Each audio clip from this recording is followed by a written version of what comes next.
Hello everyone, welcome to my YouTube channel. I have made a lot of videos related to Instagram tricks. So if you are new to my channel, then please go and check it out by clicking on this I button.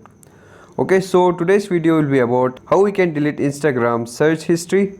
So without wasting your time, let's start our video.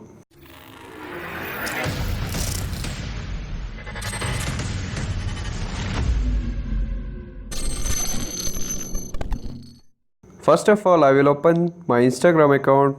From here, I will select my profile section. Now go to your search bar. Now from here you can see that these all are my search results. So if I wanna remove these search results, then all I have to do is just go to my profile section and click these three dots. Now select settings. From here just select security, and at the end you can see that there is an option for clear search history. Click on it. Now you have to select yes, I am sure.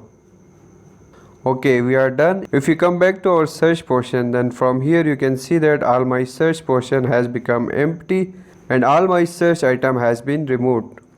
Okay, so that's all for now. I hope that you have liked this video. Subscribe to my channel for more Instagram tricks. I'll be back with another video. Until then, goodbye and take care.